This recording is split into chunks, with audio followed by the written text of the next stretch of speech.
वसुदेवसुतं देवं कंसचाणूरमर्दनं देवकी परमानन्दं कृष्णं वन्दे जगद्गुरो.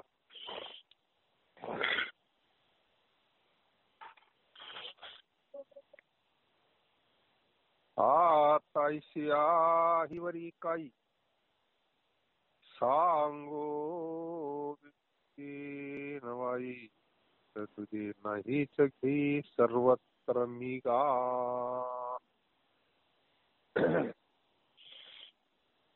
श्रीराम करे कैसे निपाखे सदा सुखी के एके ते बहु दुःखे क्रांत भूते. श्रीराम जैशी सगळे पाटणी एकेची दिपे दिवे लावणी झाली कान देखणी उरली एके. श्रीराम आयशी हानवखा युक्ती करीत हासी मानसिकी तरी परिस्थिती निकी शंका फेडू. श्रीराम पै आगवा मिथ्यासे नाही किराणारे परी प्राणी या उल्हासे बुद्धी ऐसा. श्रीराम जैसे एकच आकाश ध्वनी वाद्य विशेष आदानी वादा पुढे भेटणी नादांतरी. श्रीराम का लोकचे शिवे गाळला जो हा एकची भानू दिला तो अनानी परी गेला उपयोगाशी. श्रीराम नाना बिजरू धर्मरो नरूप झाडी उपजविले आपतैसे परिणमले स्वरूप माझे जीवा. श्रीराम ढगाने नानी चतुरा पुढा निळ्याचा दुसरा नेना सर्पत्वे झाला येरा सुखा लागे. श्रीराम या स्वातीचे उदक शुक्ती मोठी व्याळी विक तैसा सज्ञानाशी मी सुख दुःख तो अज्ञानाशी. श्रीराम आता यापेक्षा माझ्या व्यापकपणाचे नवल तुला काय सांगू. तर तू हे पक्के लक्षात ठेव की या जगात द्वैत नाही सर्व मीच भरला आहे. 15वा अध्याय आणि 14 नंबरचा श्लोक. माऊली सांगतात व्यापकपणाचं तुला काय सांगू. मी किती व्यापक आहे का सर्वत्र मीच भरलोय.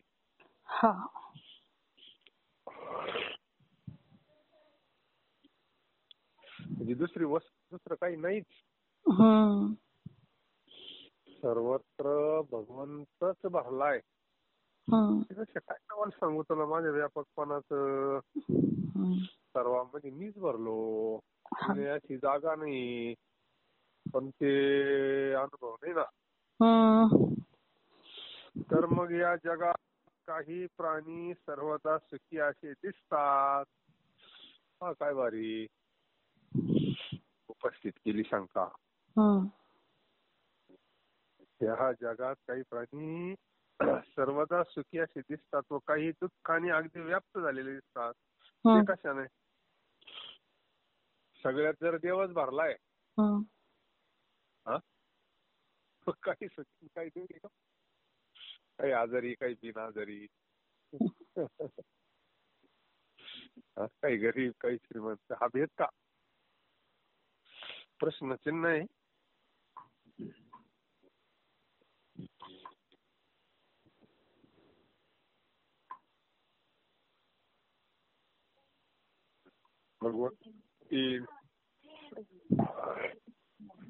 प्रश्न 3 उपस्थित केला त्याचं निराकरण तेच करणार. जसे एखाद्या शहरात एकाच दिव्याने सर्व दिवे लावले तर त्यापैकी काही दिवे प्रकाश करतात तो काही करत नाही. असं कसं होईल? अशा प्रकारचे तर्क वितर्क जर तू आपल्या मनात करीत बसला असेल त्याचे चांगले निवारण करतो. ऐक. हा.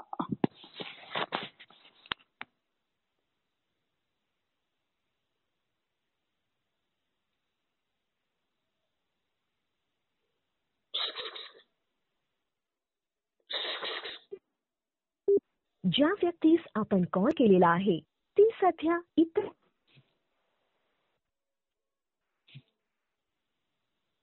आपण ज्या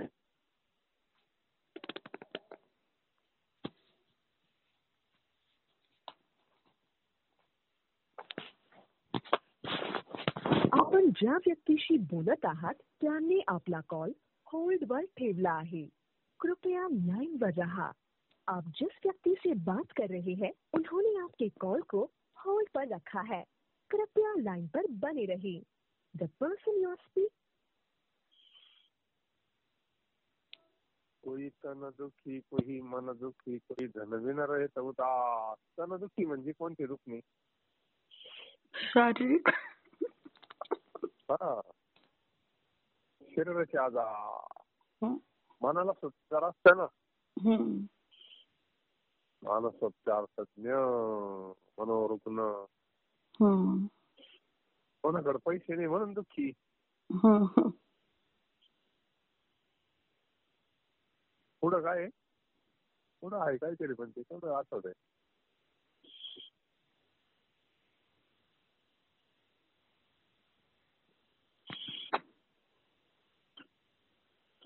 मग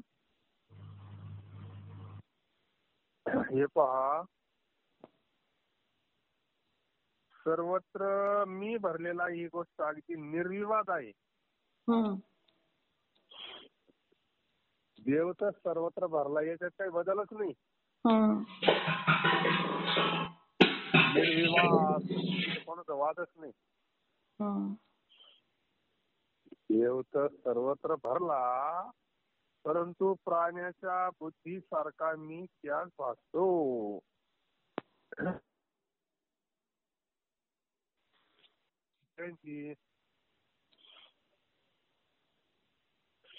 बुद्धी सारखी नाही ना सगळ्यांची.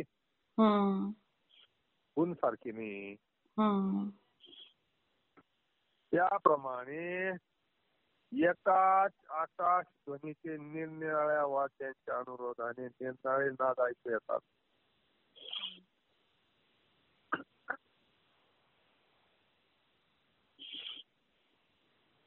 किंवा एकाच आकाश ध्वनीचे निरनिराळ्या वाद्यांच्या अनुरोधाने प्रत्येक वाद्याचा आवाज वेगळा येतोय ना.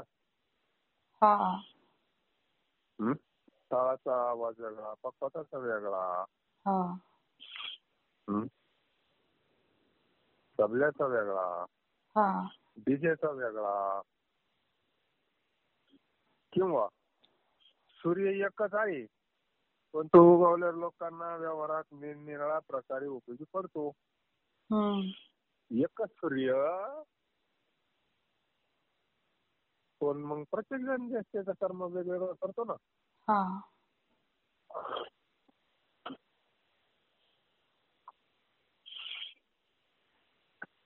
अथवा पाणी एकच असून बीजाच्या निरनिराळ्या धर्माप्रमाणे झाडामध्ये उत्पन्न होते. त्याप्रमाणे मी एकच असून निरनिराळ्या प्राण्यांच्या ठिकाणी माझे स्वरूप परिणाम पावले आहे. एकच पाणी मिरचीला दिलं तर तिखट, उसाला दिलं तर गोड, आणि कारल्याला दिलं तर चिचाला दिलं तर आंबट. पाणी तर एकच आहे ना.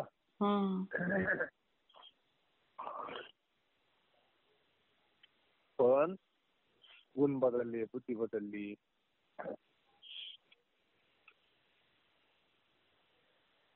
झाड बदललं ना म्हणजे ते सगळंच बदललं. हा पाणी नाही बदललं. तसा देव एकच, सर्वांच्या हृदयात एकच. हम्म प्रत्येकाचं कर्म वेगळं, प्रत्येकाची बुद्धी वेगळी, प्रत्येकाची गुण वेगळे, अंतकरण वेगळं, नाही का? हा अरे एक अज्ञानी आणि एक चतुर अशा दोघा वाटसरूच्या दृष्टी दोन सराचा नीलमण्यांचा एक हार पडला. तेव्हा तो अज्ञानी होता त्याला तो सर्पाशी वाटून भीती उत्पन्न झाली. आज व दुसरा चतुर होता त्याला हार आहे अशी वाटून सुख झाली. वस्तू एकच आहे ना. एकाला दुःख देते एकाला सुख देते. अज्ञानाला सर्प दिसला ना,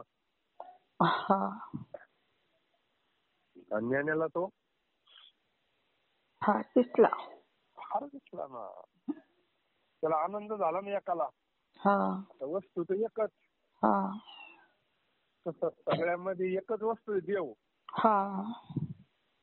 काही रडात्या आणि काही हसात्या.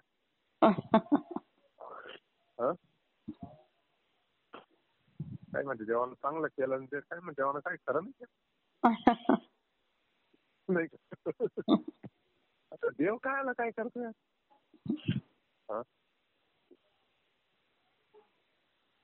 बाप एका पोरीकडे गेला आणि पाऊस पडला नाही म्हणून आता काय करायचं कामाला जावं लागत. बाप मुलीकडे गेला आणि रात्री असा पाऊस पडला मृग नक्षत्राचा. दुसऱ्या तिथं कामाला जायचं होतं सालाना. आता पाऊस पडा म्हणजे लगेच फिरणी ना. आता आनंद होईल का दुःख होईल? आनंद. म्हणजे आता का नाही थांबा मग कमी. दुसऱ्या दिवशी नाही म्हणले आता आहे ना. दुसऱ्या पोरीकडे गेले रपटून पाऊस झाला मृग नक्षत्राचा. पण त्या पोरीची नेमकं इटाची भट्टी रचली होती सगळी भिजवून गेली. दुःख झालं.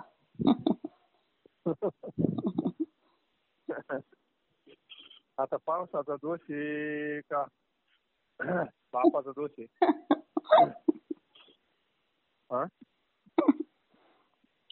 कसं देवाचा दोष आहे का आपल्याच प्रकृतीचा दोष आहे? आपल्याच कर्माचा दोष आहे. आपल्याच कर्माचा. काय दुसऱ्याच्या नावानं रडायचं. रेडीमेड कपडे. ऐसा कर्म करेगा वैसा फल देगा भगवान. असं माझ्या तरी जन्माचं काही कर्म म्हणा. त्याच्यामुळं वस्तू एकच आहे.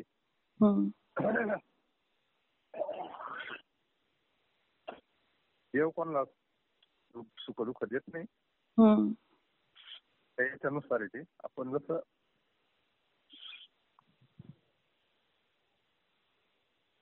या असो स्वाती नक्षत्राचे पाणी सारखेच वरून पडलं तर मोती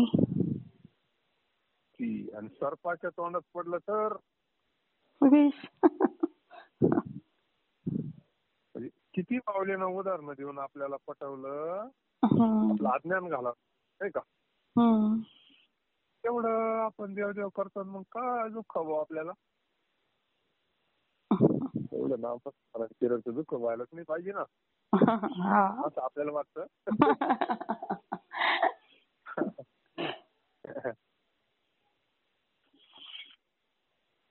दुःख होत नाही तसं म्हणाल ना स्मरण केलं.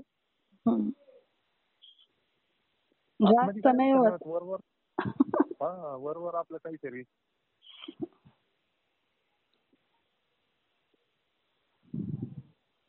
आता पाणी पाऊस तर एकच आहे स्वातीचा. नक्षत्र एक. सिंपलेस पडलं तर मोती, सर्पाच्या तोंडात पडलं तर विष. त्याप्रमाणे जे ज्ञानी आहेत त्यांना मनापासून सुख उत्पन्न होते. हा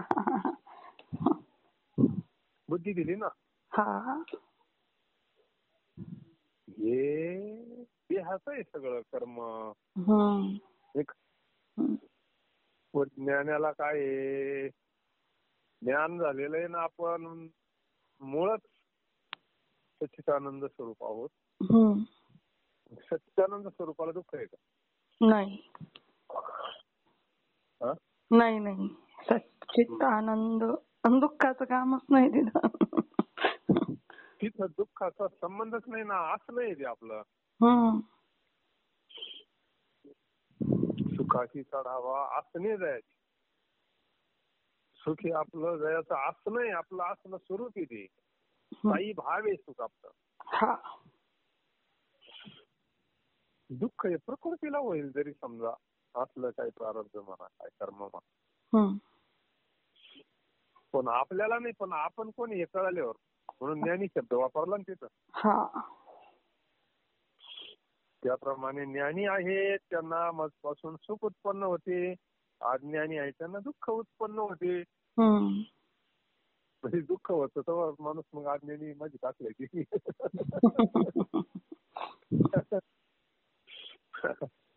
आता कसं आहे, तादात मी बरं होणारच आहे का, समका निघणारच आहे, थोडाफार त्रास होणारच आहे. पण समजा हे काय थोडं झालं नाही का, ते कळाला थोडा झाला का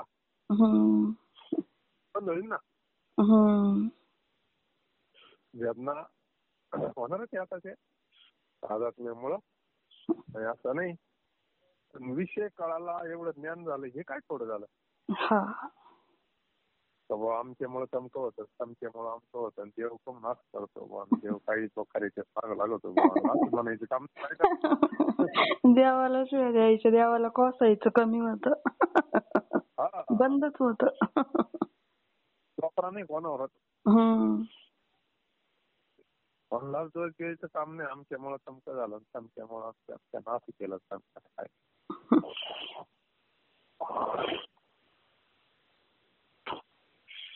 केले कर्म झाले त्याची भोग आली. सिद्धांत आता कोण मानू न मानून, आणि आपल्या मान्यामुळं न मान्यामुळं काय होणार आहे. शास्त्र काय खोटं सांगत नाही ना.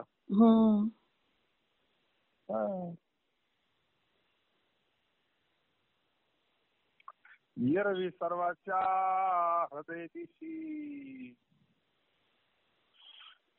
सर्वस्य चाहं हृदि सन्निविष्टो मत्ता स्मृतिर्ज्ञानमपोहं न च वेदेष्व सर्वरामेव वेद्यो वेदान्तकृतदे वेदविदेव चाहं. मोठे सत्य श्लोक घेतला होता. सर्वस्य चाहं हृदि सन्निविष्टो मत्ता स्मृतिज्ञानम पंचसत्तेत घेतला होता.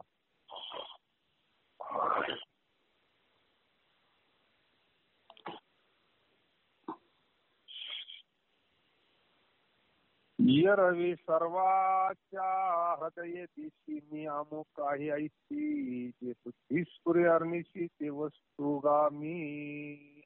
श्रीराम.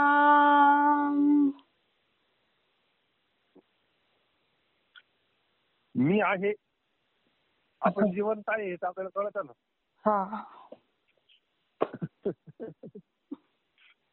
आपण स्वतः जिवंत आहोत हे तर आपल्याला कळत आहे ना. आपण आहोत.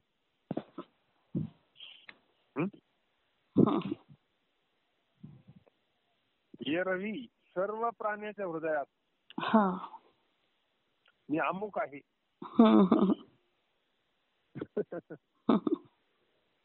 याला काही विसरत नाही तो, मी अमुक आहे. एक अमुक असू नाही, तमुक असू नाही, प्राणी असू नाही, पण कोणी प्रत्येकाला नाव आहे नाही का, प्रत्येकाला स्वतःला वाटतं ना आपण आहोत म्हणून. कुणी जरी म्हणलं नाही तर पण आपण आहोतच किती निश्चय. आपल्या सर्व प्राण्याच्या हृदयात मी अमुक आहे अशी जी बुद्धी स्फुरण पावते ना रात्रंदिवस, ती मीची. आता तोच आतमध्ये का मग बुद्धी देणारा तोच आहे ना, ती बुद्धी तोच आहे ना. प्रत्येकाला असं वाटतं ना. आपण आहोत परी संता सवे वसता योग ज्ञानी पैसता गुरुचरण उपासिता वैराग्यशी श्रीराम. असं ज्ञान कधी होईल? अशी बुद्धी कधी होईल? सर्व प्राण्याच्या हृदयात मी अमुक आहे अशी जी बुद्धी म्हणजे ज्ञान रात्रंदिवस पुरण पावत असते तीही मीच आहे.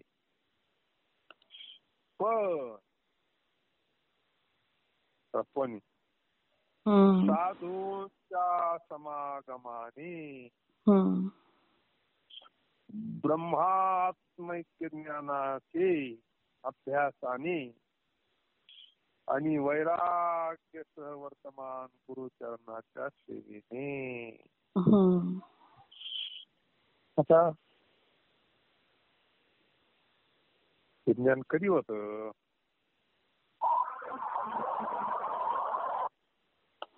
संतांच्या कृपेत,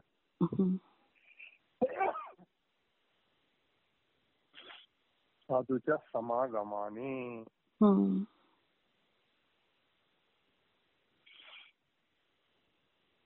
ब्रह्मात्मैक्य ज्ञानाने. ब्रह्मात्मैक्य ज्ञान म्हणजे तत्वमसी भावा, जीव ब्रह्माचं ऐक्य. जीव शिवच आहे असं जो सांगतो ना, जीव शिव आहे म्हणजे एक आहे. जीव आणि शिव एक आहे. ऐक्य जीव ब्रह्म ऐक्य म्हणजे काला. जीव ब्रह्म ऐक्य ज्ञान दुसरं कोण सांगल सोडून? दुसरं कोणाला माहितीये? बाकी कोणाला माहिती नाही ना. पण त्यांना त्याचं ज्ञान आहे म्हणजे ते स्वरूपच आहे. ते सांगण्याकरताच आलेले असतात ना जीवाला. का म्हणे मग झाडीले ते रोपा म्हणजे संत खास एवढं सांगण्याकरता अवतार घेतात ते. अवतार तुम्हा धरावया, कारण उतारावया त्यानं जड जीवा. जड म्हणजे आज्ञानी, अर्थ आज्ञानी आहे. मैत्री अज्ञान जडच असतं ना.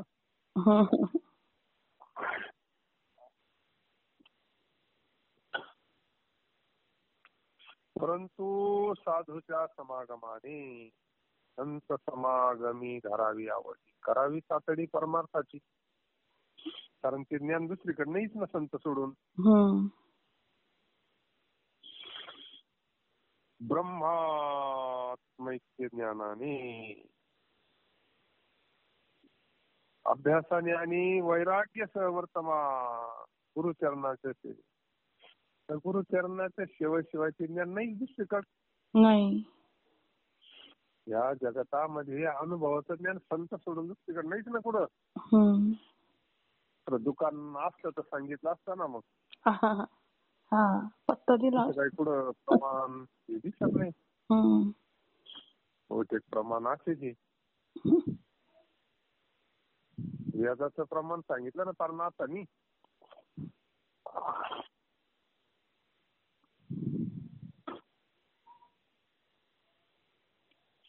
हरिप्राप्तीचे उपाय धरावे संतात, येणे साधती सुतती भवाचे बंधन, वीन प्राप्ती नाही ऐसे वेदरीती.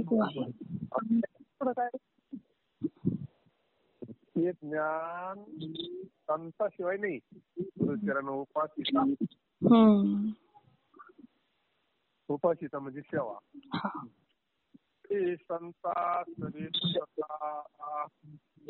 संतांच्या संगतीत, सद्गुरूंच्या संगतीत योग ज्ञानी पैसता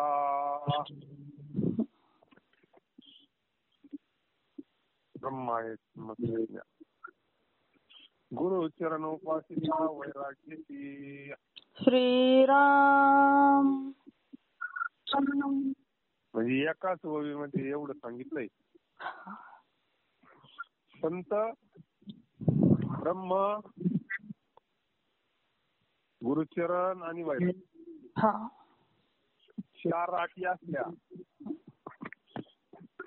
येण्याची सत्कर्मी आशेषी अज्ञान विरमी दयाची विश्रामी आत्मरूपी. श्रीराम. म्हणजे सगळं जर असलं म्हणजे ह्या सदाचाराने सर्व अज्ञान नाही होईल. म्हणजे याच्याशिवाय अज्ञान नाही समजत नाही.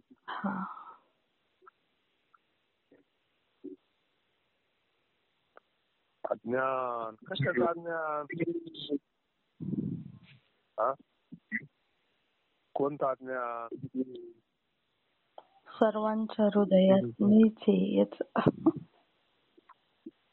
आता आपण अज्ञानी कोण? शाळा नाही, जे शाळा आहे भौतिक ज्ञान. जो शिकला नाही तो म्हणतो आपण अज्ञानी आहे. ते अज्ञानी का? एखादा ज्ञानी लय शिकला म्हणून त्याला ब्रह्म ऐक्य ज्ञान झालं का? नाही. आत्मज्ञान झालं का त्याला?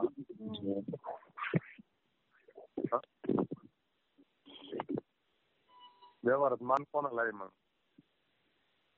खऱ्या ज्ञानाला का भौतिक ज्ञानाला? भौतिक.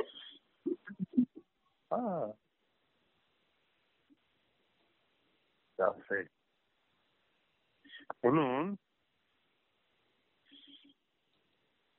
या सदाचरणाने सर्व अज्ञान नाहीसे होऊन त्याचा मीपणा आत्मस्वरूपात लय पावतो. पहा काय होत. आता श्लोकच असा भारी आहे. त्या ज्ञानानं काय होतं? अज्ञान नष्ट होतं. मीपणा आत्मस्वरूपात लय पावतो.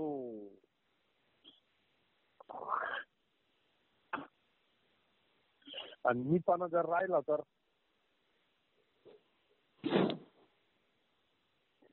अज्ञानच नष्ट झालं नाही असं समजायचं. काय नाही असं त्याला काय अर्थ नाही आपल्याला. मी आणि माझं जर शिल्लक राहिलं काय आता ज्ञानेश्वरी भाऊ. मी आणि माझं गेलं का समजून घ्यायचं त्याला वाघिणीचं दूध पचलं.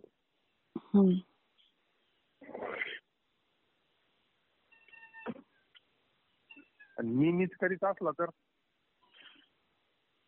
नाही पचलं. किती किती आटीतून जावं लागत आहे देवकड. देवकड जाण्याकरता किती अडचणी आहे. वरून वरून किती सोपं वाटतं नाही का? तसं सोपंच आहे संतांच्या मार्गात. मी तू पण जाऊ दे दुरी त्याची डोंगरी पांघरू हरी. मी आहेच पुढं कोण? सगळा जर तोच भरलाय आता मी कुठून आणतो मग बळच? अज्ञानच आहे ना ती. व्यवहारात ठीक आहे. आता व्यवहार आहे, व्यवहारापुरतं आपल्याला त्या. पण खरं आतून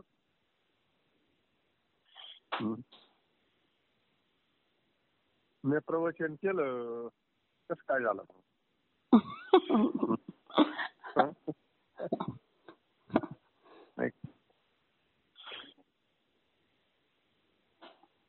बोलावणाराच भगवान परमात्मा आहे.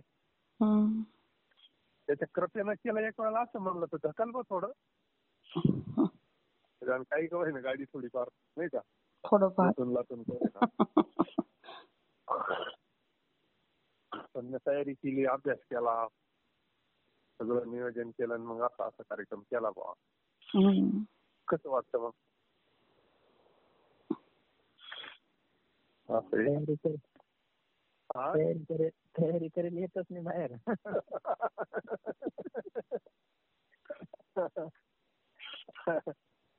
तयार करेल बाजूला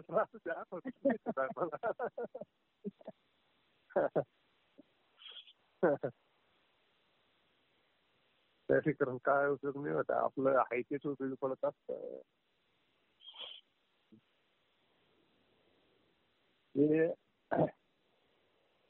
काय संतांचं मुखातून जे येतं ते शास्त्रच बाहेर येत असत. येण्याची सत्कर्म्या शेषया ज्ञान विरमे दयाची अहम विश्रामी आत्मरूपी. श्रीराम. म्हणजे ह्या सदाचरणाने आज्ञा नाही ठेवून त्याचा मीपणा आत्मस्वरूपात लीन होतं. म्हणजे तो ब्रह्मरूपच होतं थोडक्यात. मग संतांच्या ठिकाणी पुढे नाही ना, मीपणा नाही ना.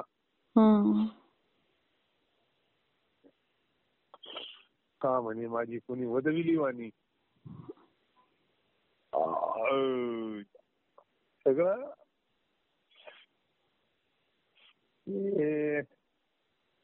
वेगळे राहिलेच नाही थोडक्यात.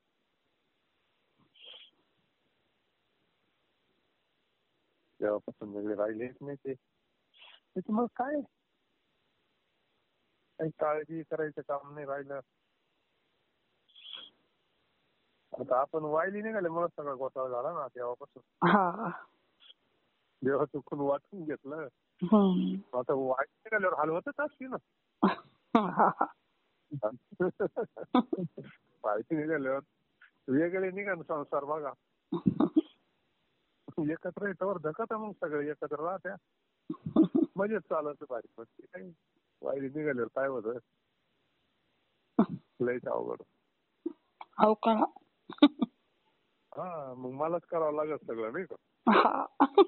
पहिले वाचून वाचून तरी आता जर नाही याला सांगायचं.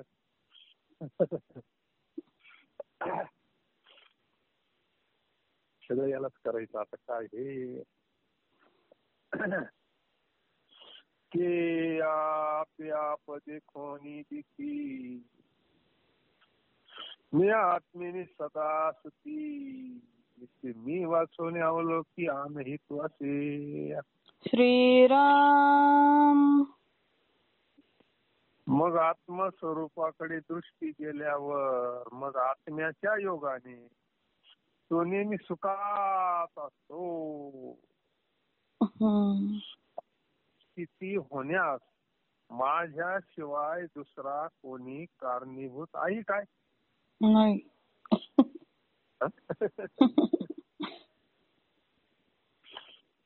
म्हणून आपोला तो एक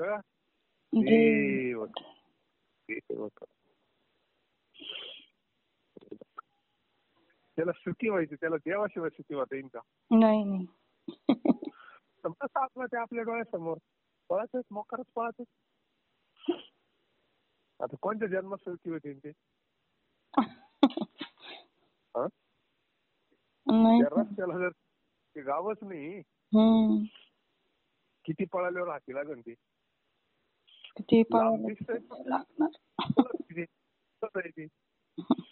पळत आहे ते असं किती पळ म्हणा. आता मृगजळाचं पाणी आणि अपघात होईन का. नाही. कसंच येईन काय करीशी देवा विना अवघी होईल निरा.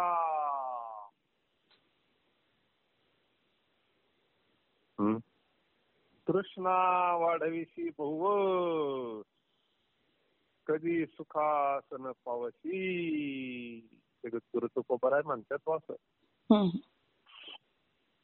काय म्हणत. करीशी देवा विना देवाशिवाय सुखाची आशा जर करीत असन सर्व सुखाची आशा जन्म गेला क्षण एक मुक्ती यज्ञ नाही केला हिंडता दाक्षिण पावला वेष्टीला जीव माझा, माझे सोहित नेनती कोणी, माझे सोहित नेनती कोणी. आता सुखाच्या आशेत जन्म गेला का सुखात गेला? आशेत. आशेत गेला. त्याला सुखी व्हायचं, त्याला देवाचीच दाट घ्यावं लागेल ना. का देवाशिवाय सुख भेटत पैशाना? नाही ना. जीव काय ते मागे सध्या पैशाचा. प्रत्येक जणाला असतं पैसा पैसा, परमार्थात येऊन सुद्धा पोरगा संस्थेत टाकायची, तिथे जाऊ तिथे म्हणतो बाबा पोरगा आम्हाला आळंदीला टाकायचं, ते म्हणतो आम्हाला पोरगी आळंदीला टाकायची, ते म्हणतो आम्हाला असं करायचं तसं करायचं. काय उद्देश? आता महाराजाची माझ्या दिसती त्याच्याकडे पाहूनच म्हणत असती नाही.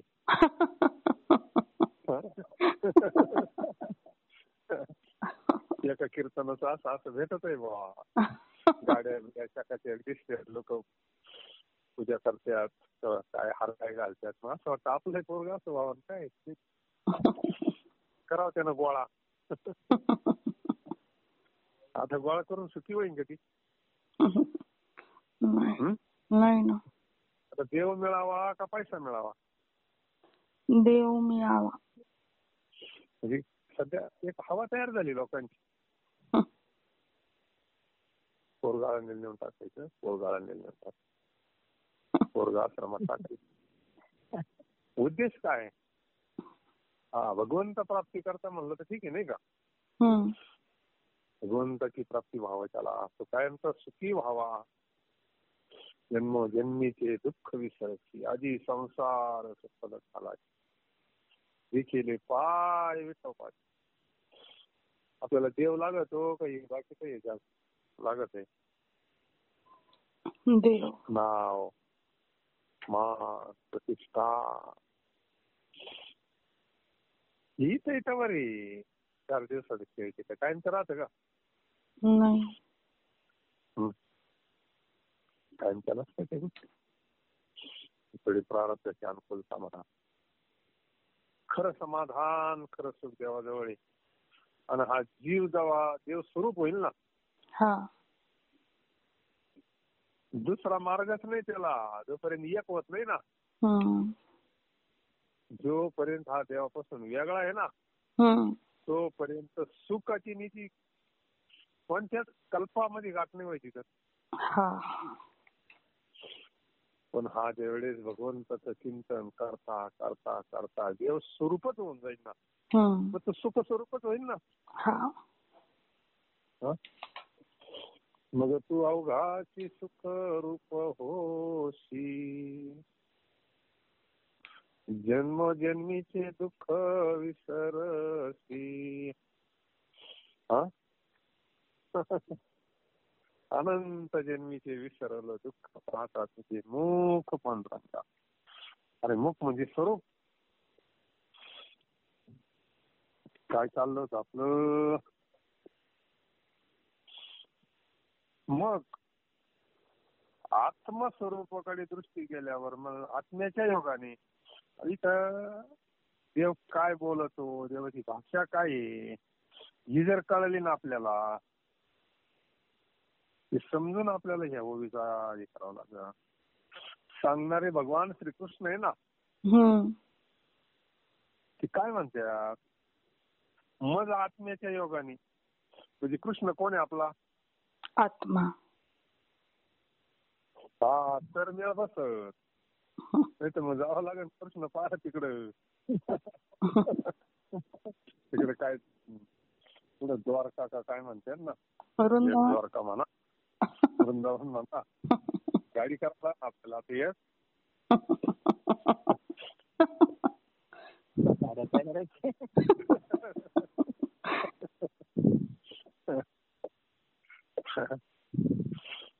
तेवढं आणून ठेवलं तसं परमार्थ फार सोपा आहे बरं का. काय तसा नाही तसा, पण बनवलाय तो त्याला काय करणार आहे कोण. एक ज्ञानेश्वरी जर घेतली चिंतन केलं, काय तसं नाही तसं. ज्ञानेश्वरीचं पारायण म्हणायला फुकट द्यायचे गाथा फुकट वरून देऊ घालतात पारायण करणाऱ्याला. मग आत्मस्वरूपाकडे दृष्टी गेल्यावर आत्मस्वरूपाकडे दृष्टी कधी जाईल? जे त्याला बोध प्राप्त होईल, स्वरूपाचं ज्ञान प्राप्त होईल, त्या बोधाकडे दृष्टी द्यायची, तो अनुसंधानात राहील बोधाच्या. ज्या वेळेस बोधाचं चिंतन करता करता बोधरूप बोध हेच आत्म्याचं स्वरूप आहे, बोध हेच आपलं स्वरूप आहे.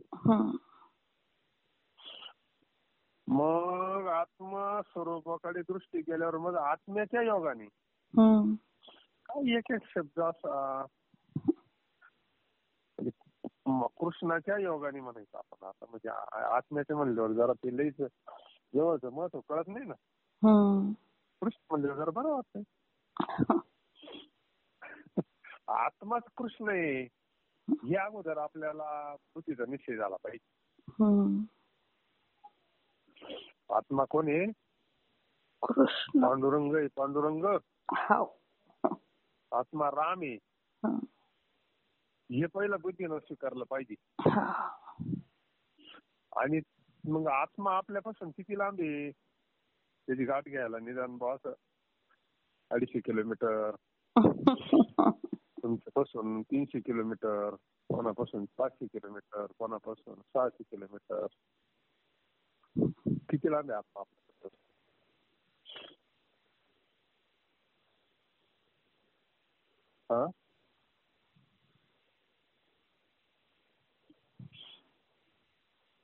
आत्मा आपल्यापासून किती किलोमीटर अंदाजे लांब आहे?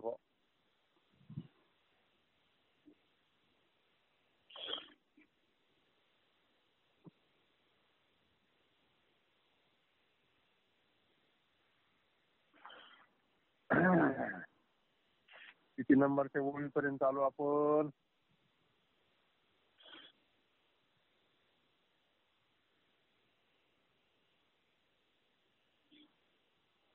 24 ओळीपर्यंत आपण आलो. श्लोक नंबर 15, ओळी नंबर 24. पुंडलिकावत हरिविठ्ठल देव तुकाराम पंढरीनाथ भगवान जय गोपाळ कृष्ण भगवान की.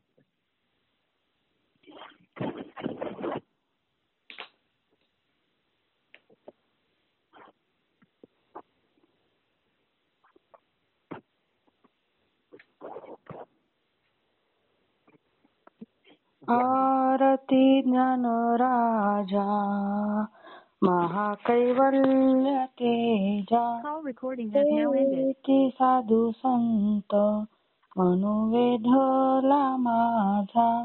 आरती ज्ञान राजा लोपले ज्ञान जगी हितने नती कोणी. अवतार पांडुरंग नाव ठेविले ज्ञानी. आरती ज्ञान राजा प्रगट गुह्य बोले स्वब्रह्माची केले. राम जनार्दनी पायी मस्तक ठेले. आरती ज्ञान राजा माय कैवल्य तेजा सेविती साधू संत मनोवेधला माझा. आरती ज्ञान राजा. जय हरी, जय सद्गुरु, जय श्रीराम, जय बजरंग.